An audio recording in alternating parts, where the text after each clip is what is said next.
Hi guys, welcome back to my channel. Today's video I think is going to be a bit different because I really just wanted to have a chat, and I just wanted to talk about things that I think you should be doing if you are currently looking for a job in this recession. Now, whether you've recently lost your job or you're just entering the job market, I'm really hoping this video does help you because I do really know what it's like being in those situations. But first, I can't have a chat without having my cup of tea. So the reason why I decided to do this video was because in one of my older videos I spoke about what I think you should be doing if you lost your job. Now, I will put the link in the description below, but just be aware that the quality wasn't that great. This was before I got the camera, but I do think there was some good information in there, so definitely check it out. But then I was questioning myself because I didn't actually expect a lot of people to watch it. I wanted to do it for people that had lost their job, and also because I'd experienced being made redundant, I really thought that it would help others as well. But then recently it started to get a few more views. Now, I didn't know whether that's just because people are finding my channel, so they're now going back to it and watching all my old videos. And if that's the case, then it's great and I'm really happy about that. But then also part of me started thinking, what if people have genuinely lost their job and now they're looking for advice? And that's when I started getting a bit concerned, because in my previous videos I was talking about how because the furlough scheme was starting to wind down and it was starting to end, that employers are probably going to start making redundancies and more people are going to be losing their jobs. Now, of course, I hoped this wouldn't happen, but it seems like it has. But actually, when you're watching the news, it does seem like so many different companies are making redundancies, and it's quite a scary time. So I really wanted to just do this video genuinely just to have a chat and to talk about my experiences finding a job, particularly if you are a graduate, because I started looking at my analytics and a lot of people are between the ages of 18 to 34. So in my mind, I feel as if there are some subscribers that are maybe just graduating or they are just literally entering the job market. And if you are that person, you might be worried right now to think that you've spent all this time at university and at school and to now sort of come into the job market expecting or hoping to get a job, and we're now in the middle of a recession. Yeah, it's not great. So hopefully I can share my experience. I can give you some tips as well. Again, my sort of purpose, and I don't think I've really shared this on this channel yet, but it's to really, yes, entertain people in terms of things like personal finance, because that's something that I'm passionate about, but it's also to help people with their careers as well. And if I can use my own professional experience, so you might not know, but I do come from a HR and recruitment background, so if I can use that to really just help one or two people, then I feel like that's part of my mission and that's part of my purpose. So yeah, this video will be a bit different to my others because I think in this one I just really want to have a chat and just be quite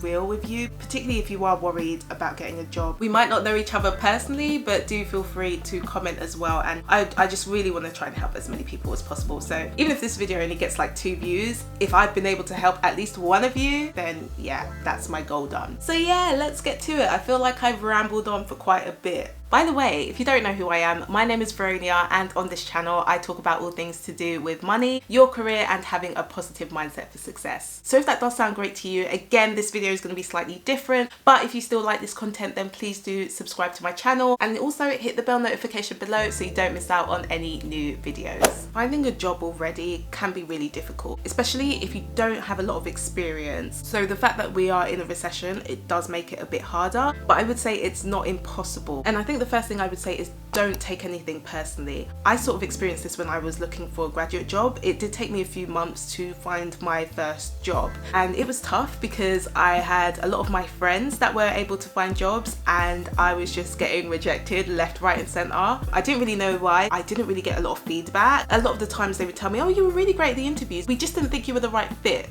What is the right fit?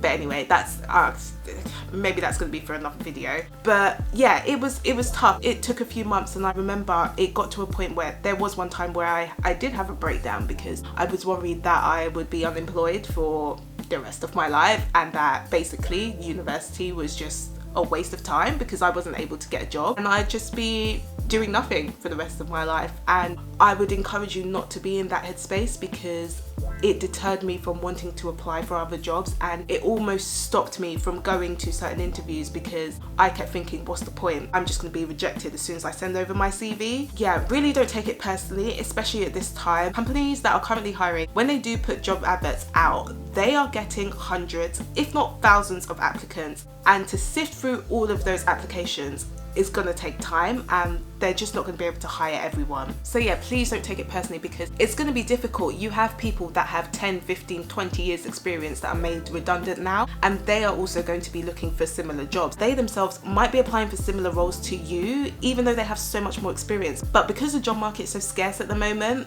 they're literally just applying for anywhere. So I definitely wouldn't take it personally. I think you need to keep persevering, and of course that is hard to do when you are getting rejected. And also, actually, this is one of my pet peeves, when companies don't actually get back to you, because you're then sending your application, or you've even gone to an interview, and if companies don't get back to you, you don't know how you can improve, and you don't know how to take that feedback on. And personally, for me, I genuinely don't agree with that. I think companies should be able to at least tell you whether you've been rejected or not. Of course, I do understand there are companies, if you're getting thousands of applicants and maybe you've just got 1 or 2 recruiters, maybe they just genuinely don't have the capacity to get back to people. But there are companies that use automation and use systems to be able to either accept or reject an applicant. So I just don't really understand why some companies just don't bother sending an email. If you are rejected and if you get into the interview stage, see if you can ask for feedback. If there is a particular recruiter, try and send them an email or call up and just say, please, can I just get some feedback? Because if you don't know what you've done wrong, it's going to be a lot difficult to improve for the next one. Now, at the application stage, it may be a bit harder, particularly if it's not a recruiter that's looking through those applications.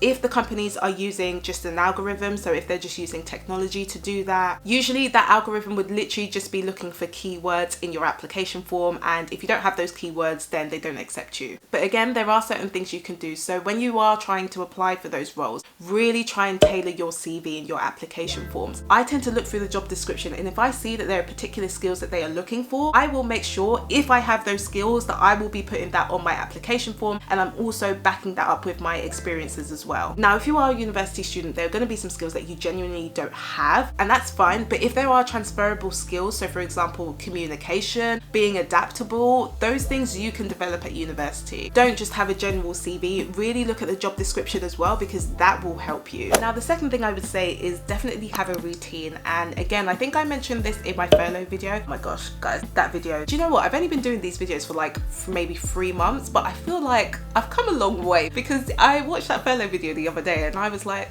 the editing wasn't great. Yeah, so my second tip would definitely be to have a routine. I would say this is really important, particularly if you're not working right now. You need some sort of structure. So I would literally be pretending like it's a 9 to 5. So as an example, you might decide, okay, from 9 till 12, I'm going to start researching companies that I would like to start applying for. I'm going to be looking through their job description. I'm going to be highlighting the skills that they're looking for so that I can potentially use that for my application form. And then from 12 till 1, I'll probably have some lunch, because you do need to take a break. And then maybe from 1 till 3, you'll start doing some application forms, and then maybe from 3 till 5, you'll do some practice interviews. And the reason why I say it's important is because if you don't have a structure or you don't have a routine, it's probably going to be quite difficult for you to really apply for roles as much as possible. It will be difficult to keep being productive as well. If you're not careful, you'll find yourself laying in bed till about 2 p.m. and then by the time you eat lunch, maybe you decide to watch something on Netflix, the day is almost over. So I would definitely encourage you to try and build up a routine if you can. There's actually a book I read that talks about being disciplined, which I really like, so I'll be sure to put that in the description below. So the other thing I'd probably encourage you to do is try to look outside of your industry, because there are going to be certain areas that will really struggle. So the hospitality industry, for example, that's probably going to take a while to recover. Whereas if you're looking at other industries like tech, for example, that seems to be booming at the moment. So you might want to think about maybe temporarily switching, at least until the economy starts to pick up, and then you can start to apply for different industries. And also, if you are a graduate, I would maybe look for roles that don't need a particular skill or experience, but really try and think about how you can actually provide value to those companies, how you can actually stand out from the crowd. You might also want to go one step ahead and actually start to contact some recruiters or employees at that company. LinkedIn is great for this, because if you decide to connect with someone and they actually accept that request, you can potentially send them a message, and you can basically ask them what their background is, how they find the company, what kind of skills you have, what kind of roles you're looking for. Of course, I'm not going to lie, not everyone is going to reply to you, but there might be a couple of people that really understand where you're coming from and they just want to help. The next thing I would say is really don't sell yourself short and know your value. And the reason why I say this is because I've seen a couple of stories on LinkedIn where companies are offering people a salary and it's a lot lower than what they would usually pay, and they're literally just doing this because they think that the candidate's desperate and they're looking for a job, because obviously they may have been made redundant. So they're basically taking advantage of the situation, and I do not think that's that's fair at all, particularly if that company isn't struggling and they're doing well. So if that happened to me, there's probably two things that I would do. Firstly, I would either just not accept the role, because if that's how you're treating me now before I've even started working, how are you going to be treating me when I'm actually in the company? And then secondly, if I do actually have to accept the role, I'm not going to be staying there for very long. I'll probably wait until the economy picks up, and then when there's more jobs about, then I'll probably leave. So that's partly going to depend on your financial situation, but I would continue to say absolutely know your value, and if that's the way the company is treating you, then yes, you might have to accept it for now, but that does not mean that you can't leave later on. Of course, if there are companies where they are genuinely struggling, then that's totally a different situation. But if you're working, say, for a tech company and all they do is home working anyway, so they've had no problems with their profits, then you definitely need to think about whether long term you'd want to stay in that company.